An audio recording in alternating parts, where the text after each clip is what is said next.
Today we are going to discuss the ripple effect of the Reds signing Jeimer Candelario, as well as taking a trip down memory lane. All today on Locked On Tigers. You are Locked On Tigers, your daily Detroit Tigers podcast. Part of the Locked On Podcast Network, your team every day.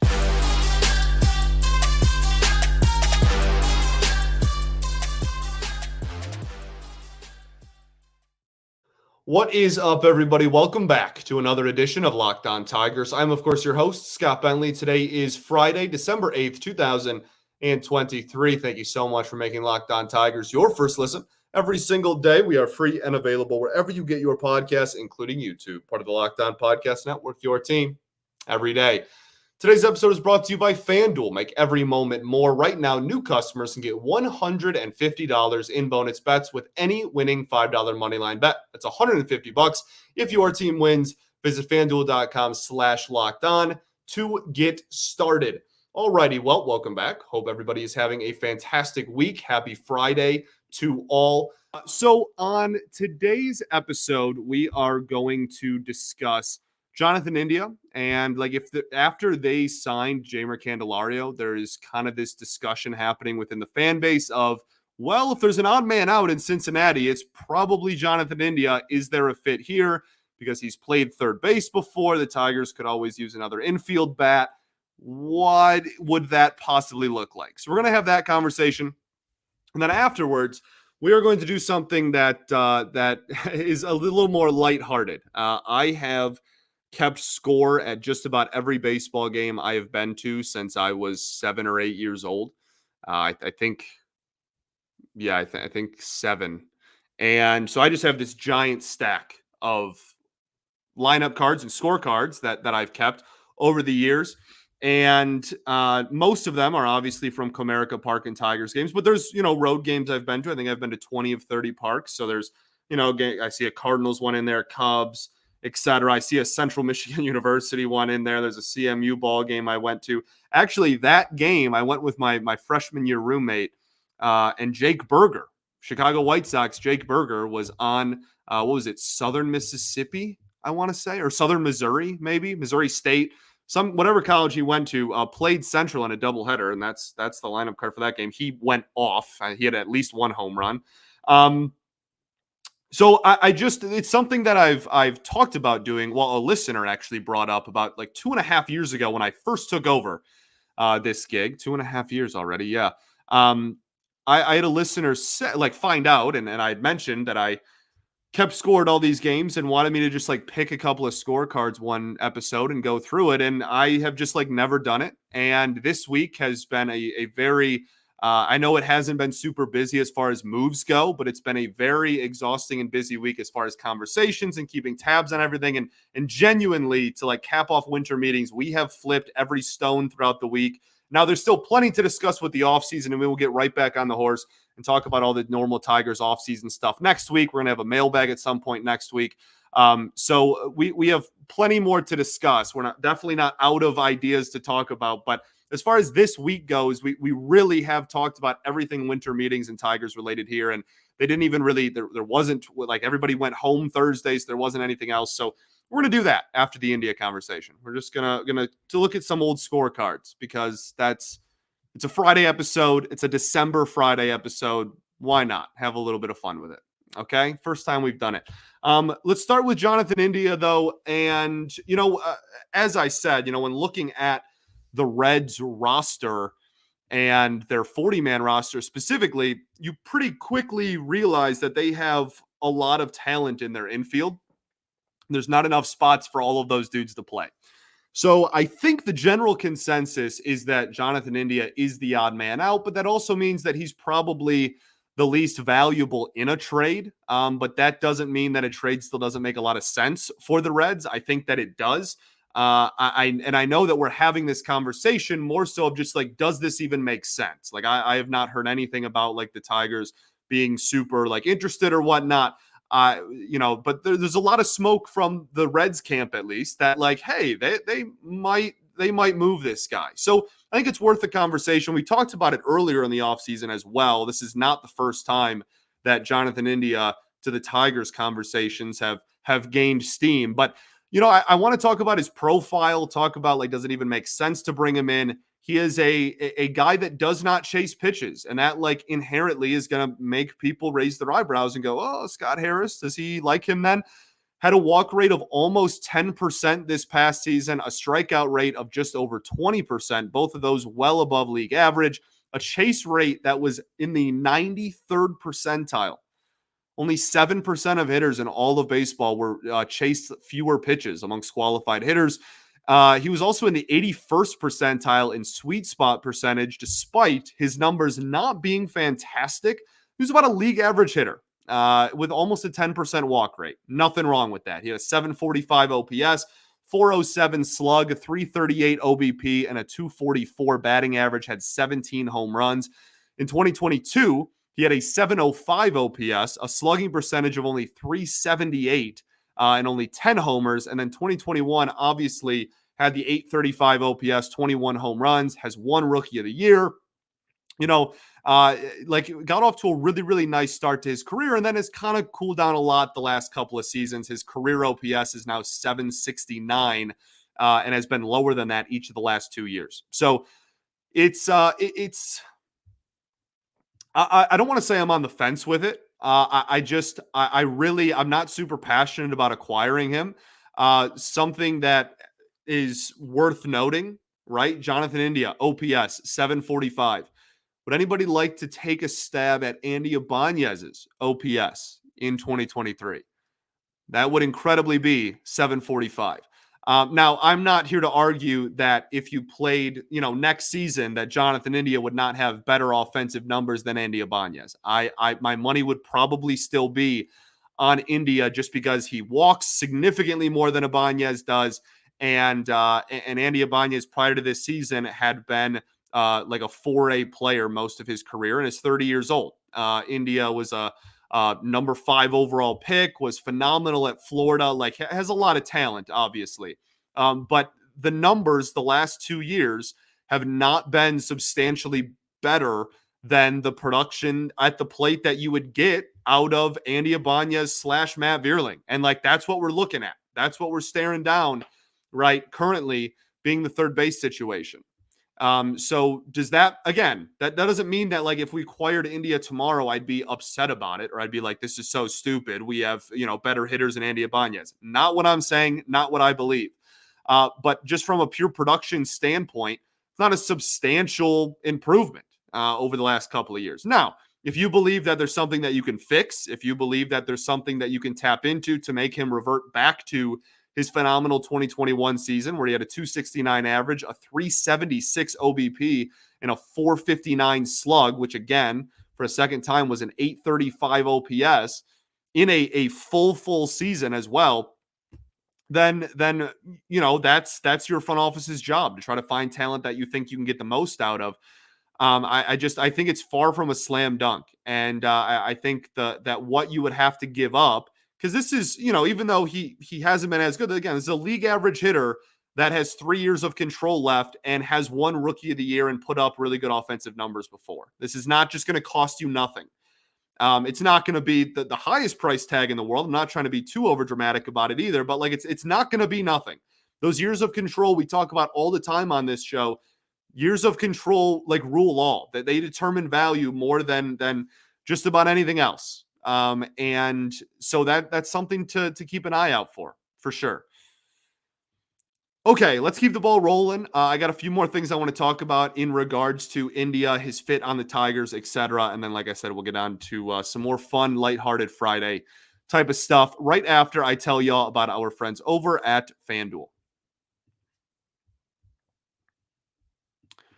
FanDuel is the best, and we talk about them all the time because they are the best. As the weather gets colder, the NFL offers Stay Hot on FanDuel. Right now, new customers can get $150 in bonus bets with any winning $5 moneyline bet. That's $150 if your team wins. If you've been thinking about joining FanDuel, there's no better time to get in on the action. The app is so easy to use, and there's a wide range of betting options as well, including spreads, player props, over-unders, and so much more. So visit FanDuel.com/lockedon and kick off this NFL season right away because this is a very, very fun time of year to get in on the action. We talk about it all the time, but like this MVP race is heating up. You have a lot of games that mean a lot. I'm recording this after Thursday Night Football. Golly, that was one of the football games of all time. But it's a really, really fun part of the season. So visit fanduel.com/lockedon again and kick off this NFL season. FanDuel, official partner of the NFL. All right, everybody, welcome back here. Segment 2 of Locked On Tigers. I appreciate y'all for tuning in, making us your first listen every day. Shout out to the everydayers that do tune in every day. We will be back on Monday. Programming note, next week we go down to 3 a week until around when pitchers and catchers report. Okay, so we'll be back down to 3 episodes a week. This is just, it becomes the slower part of the off season, and that is what we'll do. The plan right now is to give you episodes every Monday, Wednesday, or Friday. But if I have a personal thing or like, the day job, whatever, we will certainly, I will make it very public if it is not a Monday, Wednesday, Friday week, or if there's a scheduling thing, I'll tweet it out. I'll talk about it on the show, etc. But for right now, the plan is Monday, Wednesday, Friday for about the next month and a half ish, but who's counting? Okay, so we're talking about Jonathan India and just talking about the prospect of him being traded and if it makes sense for the Detroit Tigers to target him. Talked about him at the plate. I'm not like in love with the idea of bringing him in. I still think there's a lot of flaws here, but he puts the bat on the ball. He does not expand the strike zone whatsoever. I could understand the vision here. Okay, I could. The other thing that really jumps out at me in a big, big way, and this is moving away from in the batter's box, is this dude's entire career. He has been toward the bottom of baseball in defense, year in and year out. And that's at second base. Okay. He has not played third base since college. Now, if you follow college baseball, you remember the name Jonathan India. He was a fantastic ball player at Florida. He was a top 5 pick in the draft in 2018, I believe. He was the number 5 overall pick in 2018. And he was a really good player. He played some short over there at one point as well because he was clearly the best infielder on the team.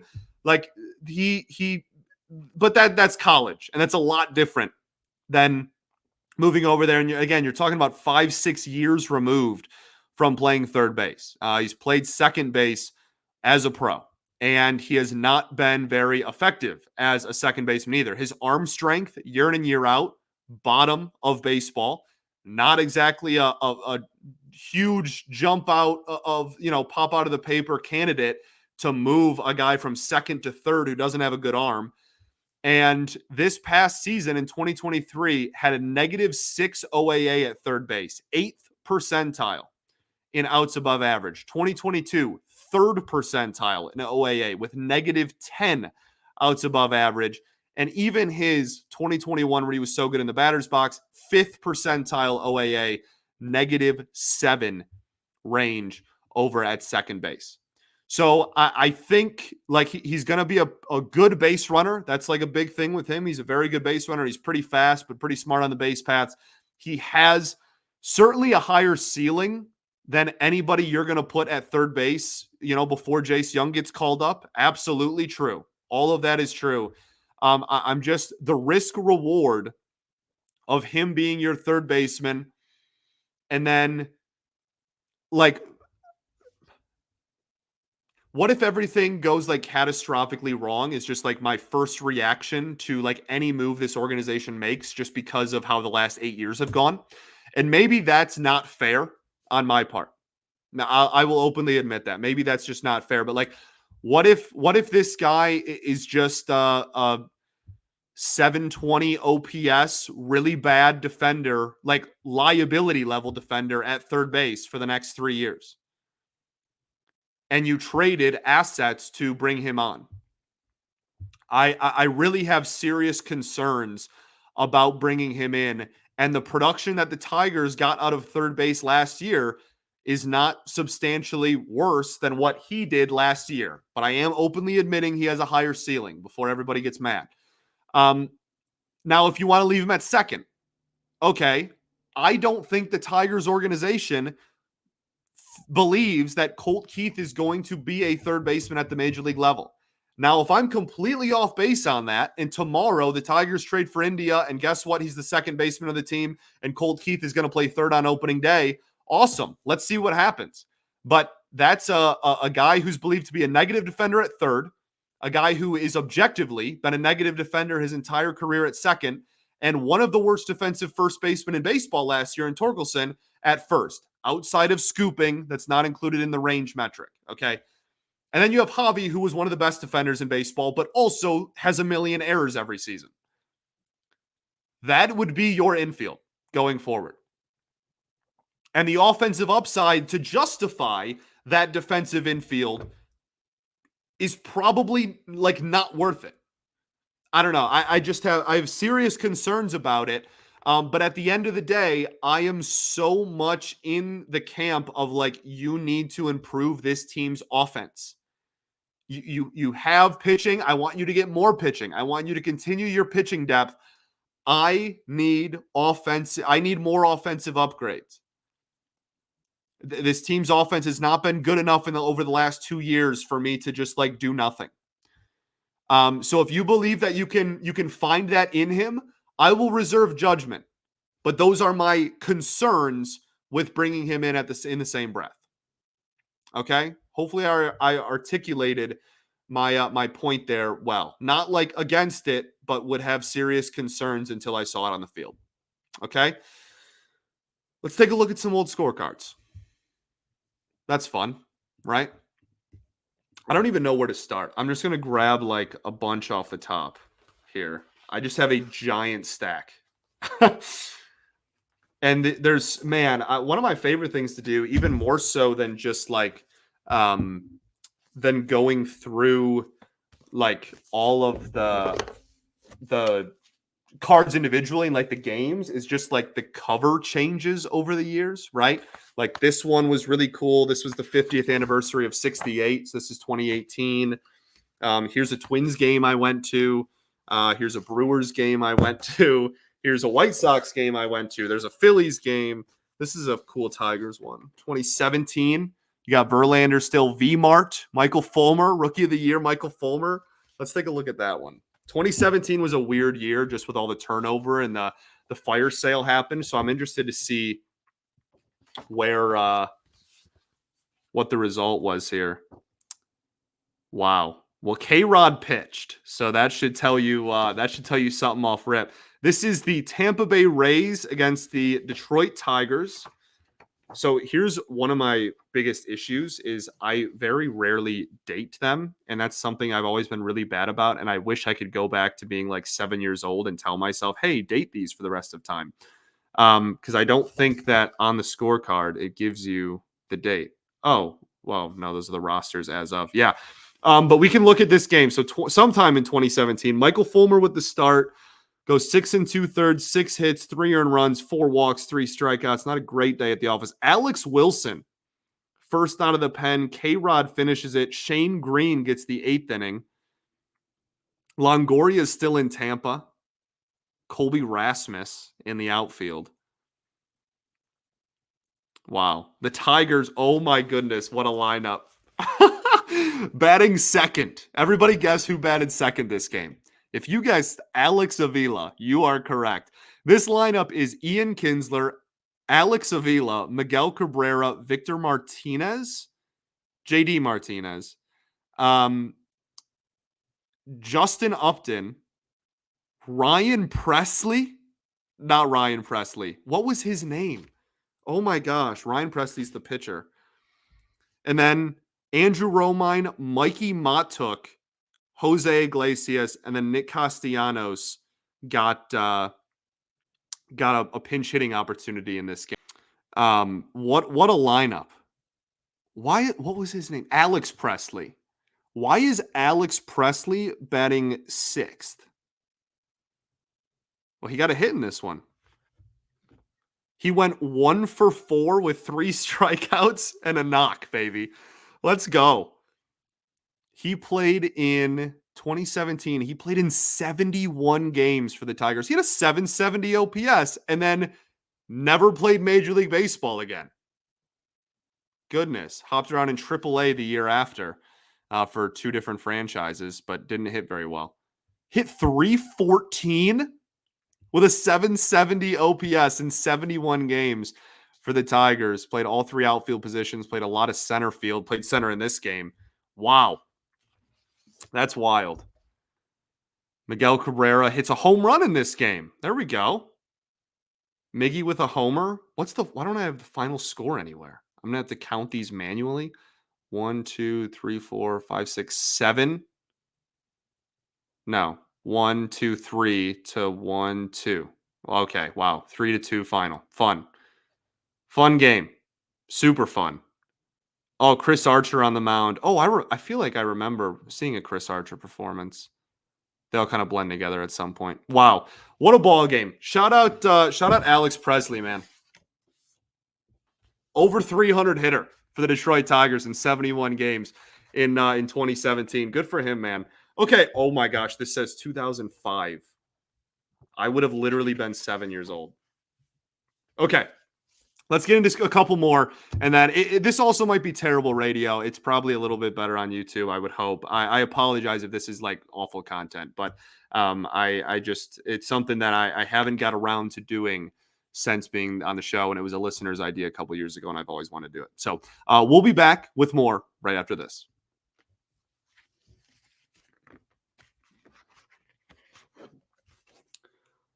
All right, everybody, welcome back here. Third and final segment of Locked On Tigers. I appreciate y'all for tuning in as always. Let's get back. Wow, I have a few from 2006, eh?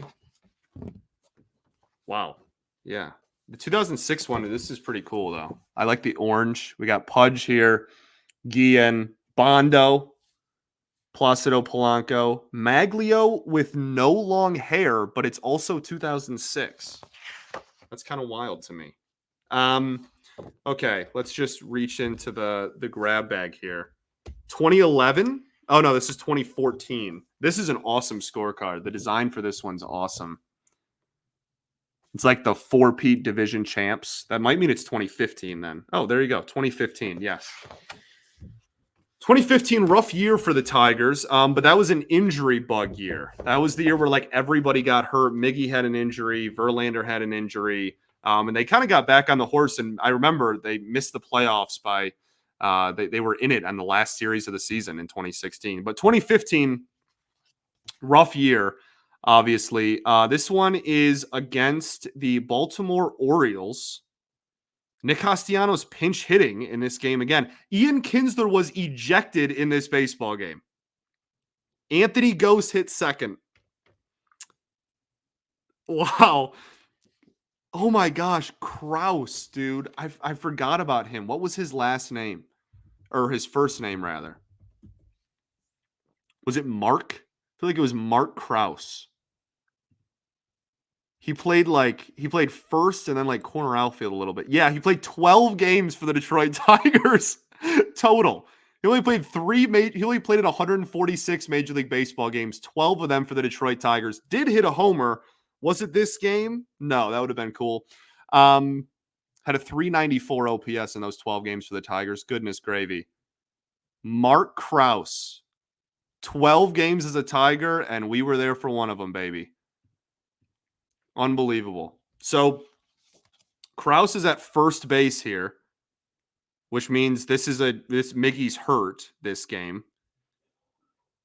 I think that's Jeffrey Marte in at second after Kinsler gets ejected. Castellanos is off the bench late for Romine. Wow, this is a complete just chicken scratch lineup. I mean, there's moves happening all over the place. Jonathan Scope is in this game for the Baltimore Orioles and homered. There you go. That's about right. Jonathan Scope homered in the 4th inning of this baseball game. Manny Machado hit leadoff. Adam Jones homered in this baseball game. Did we get throttled? Oh my goodness. The Orioles hit around in the 4th inning. J.J. Hardy, Matt Wieters, Chris Davis. What a lineup this is, eh? Jeez, man. Justin Verlander started this game. He went 3 2/3, 8 hits, 7 earned runs, 1 walk, 4 strikeouts, according to my calculations here. Then we went one of the Wilsons. Not sure if this was Alex or Justin in 2015. Probably Alex. Bruce Rondon pitched in this game. Then Ian Kroll the first time around, and then Al Albuquerque gave up 2 runs and 2 walks in an inning as well.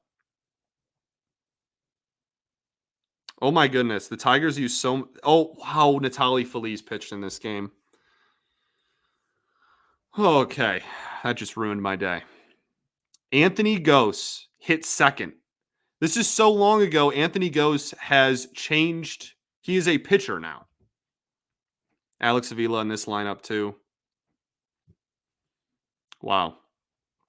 There you go. That's kind of a fun one. The Tigers lost this one 1-7-8-9-3, I believe, according to what I have. Goodness gracious. Let's pick another one. Do we want to do stick with just the Tigers ones, or I guess we can. Okay. This one we have to do. The 2012 Flying Tigers. I remember attending this game. Wow. So it rained this day, and I remember that it rained this day. And unfortunately, the pencil is super, super faded. Oh my goodness, there's some names, though. I saw Dixon Machado play in high single A. He had a walk in this one. Devin Travis. And then, obviously, I was Stephen Moya played in this game, which is why I went.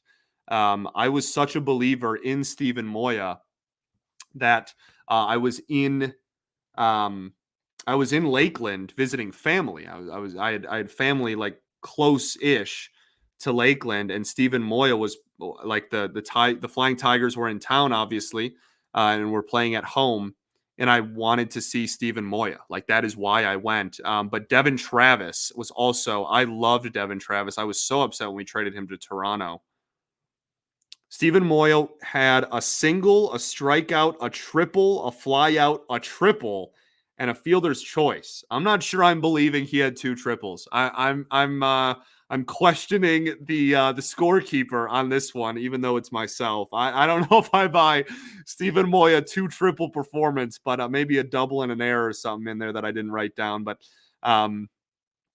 wow, Stephen Moya, Devin Travis, Dixon Machado, Chad Wright as well. Yeah, some interesting. I don't even know who we played against. This is really faded. I can't. None of those names really stick out to me either. Wow. So there you go. There was the time I saw Stephen Moya play live in high single A. He was just giant human. I shook his hand. I was like a freshman in high school or something like that, 13, 14 years old. And I thought he was the truth. I thought he was going to save the franchise. So there you go. That was when the belief of Stephen Moya, for me personally, started, at least. 2016, that's kind of a sad year. What else we got in here? 2011, that's a fun one. 2010, let's try a 2010. Okay. This is Chicago White Sox. Juan Pierre is leading off, which instantly jumps out at me. Juan Pierre, is that Omar Vizquel batting second? Because goodness, wow, has my handwriting gotten worse? This is like good handwriting. I think my handwriting has gotten worse as I've gotten older. 2010, I would have been 12 years old. Alex Rios is batting third. Paul Konerko, who even in 2010 must have been a dinosaur, batting fourth. Alexi Ramirez at shortstop. Mark Kotze at first. I only have last names here, so some of these are kind of assumptions. Gordon Beckham at second. Wow. Yeah, my handwriting. I need to work on this, man. Goodness. Jeremy Bonderman pitched in this game and went 7 1/3 of 1-run ball. That's my GOAT. Ryan Perry. Oh my gosh, Ryan Perry. Did he get the save or did we lose? How many runs did we score? 1, 2, 3, 4, 5, 6. Okay, we won 6-1, so it wasn't a save, but who is this? Who's Weinhart? I'm looking this guy up live. Again, I'm really sorry if this is like not good radio. I just thought it was a good idea after a long week. A lot of intense, interesting discussions here. I just thought that maybe this was a fun way to end the week. Robbie Weinhart. With all due respect, you lived my dream, right, Robbie? Okay. This is with the utmost respect. I do not remember you whatsoever, brother.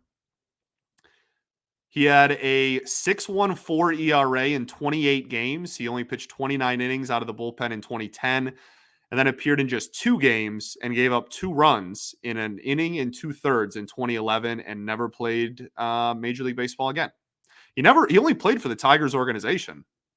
Today's his birthday? What is happening? Happy birthday. Happy birthday, Robbie Weinhart. Happy birthday. My king. Okay. He just turned 38 years old. Everybody wish Robbie Weinhart a happy birthday. What is happening? In this game, he went 1 2/3. Oh no, Bondo went 7 2/3. So Weinhart went 1 1/3, 1 hit, no runs, no walks, no strikeouts. That's a shutout, baby. What are we talking about? That's a dog right there. That's an absolute dog. Wow, he gave up 20 earned runs in 29 innings. So we found a good one. Good for Robbie. Happy birthday. Happy 38th birthday to Robbie Weinhart, one of everybody's favorite relievers from the 2010 season. Bonderman, Weinhart, and Perry were the 3 pitchers. We haven't even gotten to the lineup. This has got to be the last one. We got to wrap up here.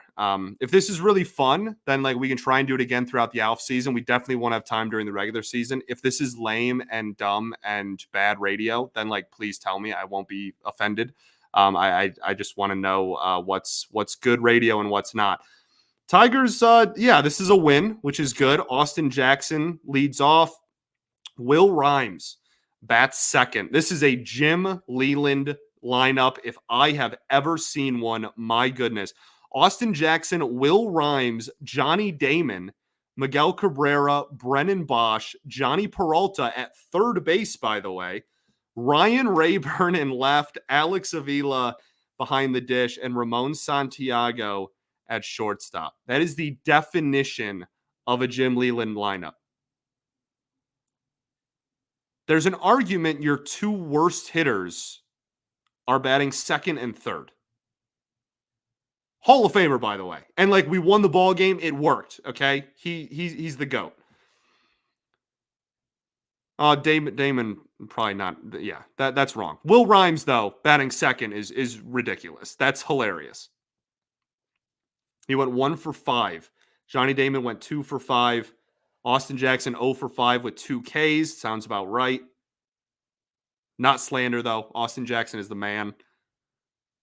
One of the most underrated Tigers of all time. One of the best defensive center fielders we've ever had. Ryan Rayburn 1 for 4. I just know I was upset during it, too. That's the thing. I just know. Actually, you can see I'm writing Rayburn's line. I wish I could articulate this. The Rayburn's, when he did something well, it's penciled in harder than the rest. I think I was actually angry while it was happening, which is very on brand.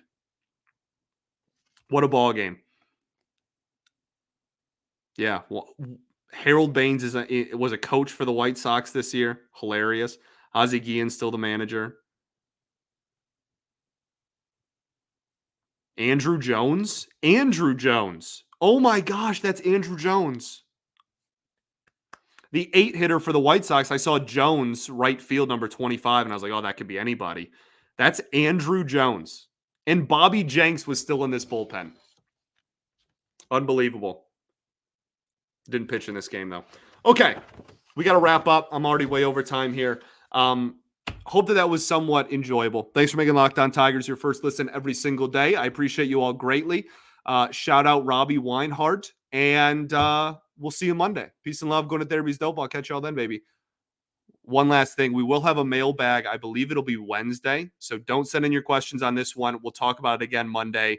And then Wednesday will be the mailbag. Unless something happens, then we'll kick the can down the road. But that's the plan right now. Okay, cool. Love you all. See you Monday. Go Tigers, baby.